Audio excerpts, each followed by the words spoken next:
Je m'appelle Numa Marango. J'ai eu une carrière de pêcheur de carpe à Eclipse. J'ai beaucoup pêché la carpe quand j'étais adolescent, jusqu'à 25 ans.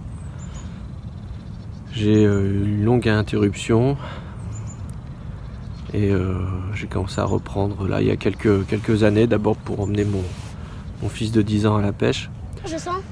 En fait, mon attrait pour la carpe a été beaucoup dilué par la pêche au leurre, qui est ma véritable première passion. Et donc, comme il n'est pas possible de tout faire, je ne peux pas dire que je sois fondamentalement un carpiste. Reste que j'ai été rédacteur en chef adjoint de Mediacarp pendant une dizaine d'années, donc j'ai quand même pas mal pratiqué.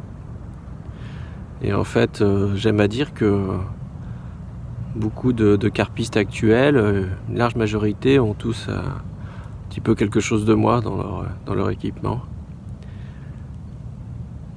En fait, il y a pas mal d'années maintenant, je pense que c'était il y a plus de 15 ans, avec un autre pêcheur, celui-ci mieux connu, Thomas Flogger. On avait commencé chacun de notre côté, sans nous concerter, à pêcher avec des cannes, avec des blancs très, très fibreux, qui étaient dessinés pour la mer, de 1,70 m, donc plutôt 9 pieds. On avait commencé à pêcher les carpes, parce que d'abord il y avait un problème d'encombrement. À la base, je pense que c'était ce qui nous préoccupait, de ne plus avoir à se farder ces cannes immenses là. Mais aussi on avait repéré que pour ce qu'on faisait, à savoir déposer en bateau, pêcher à courte ou moyenne distance en fleuve, c'était largement suffisant.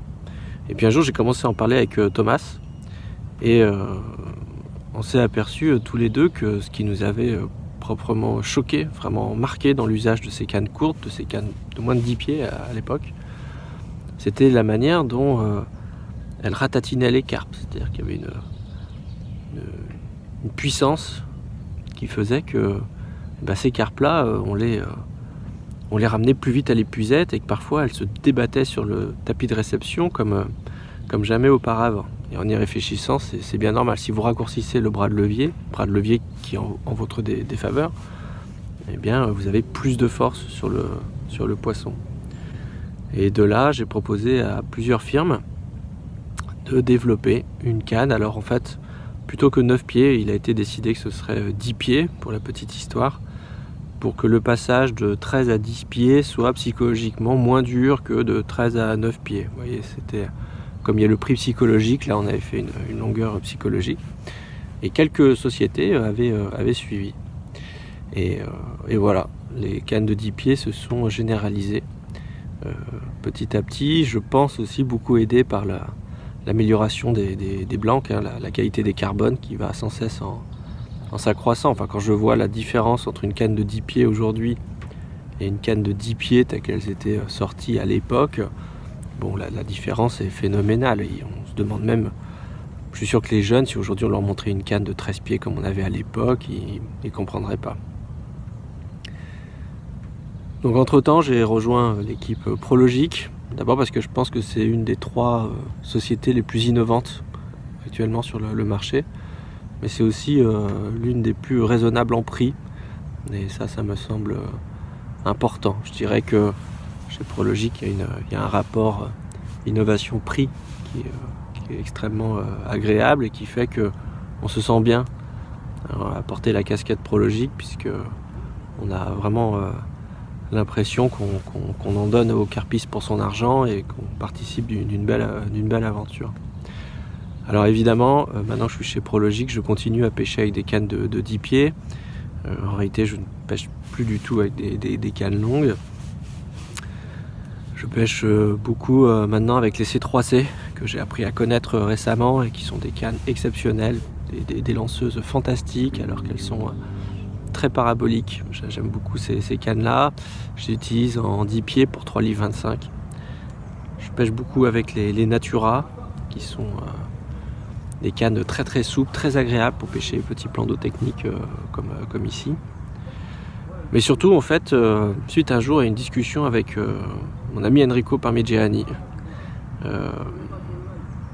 je me suis rendu compte qu'il y avait à la gamme j'avais pas fait attention, des cannes de 11 pieds.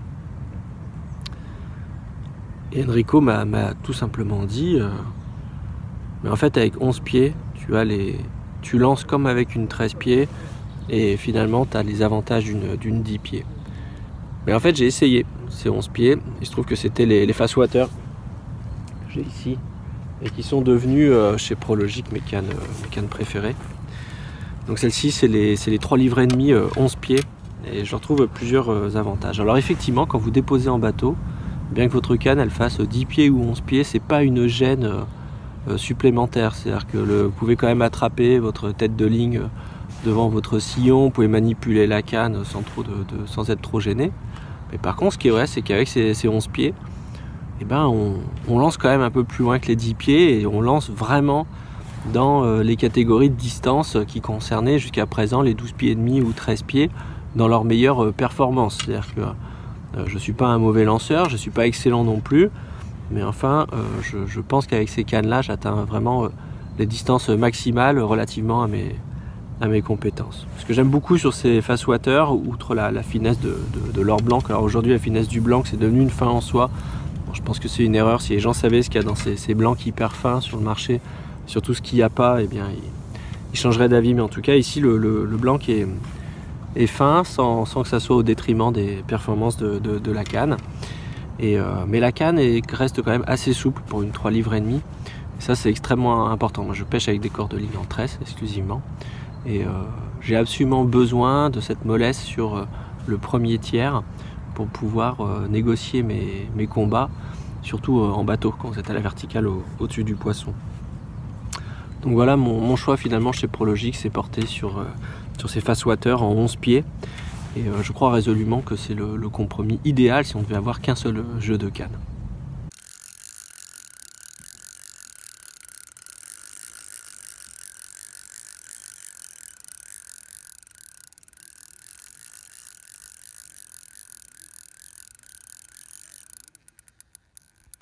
Ah, quelle belle conclusion dans cette vidéo. Voilà, que ce véritable monstre, quel requin immense, il est absolument immense. Regardez ça, waouh. Wow. Mais ces deux Natura n'en reviennent pas. Génial, il est magnifique. Il est magnifique, je vais le peser rapidement et je vais le remettre à l'eau. Regardez-moi ça les amis.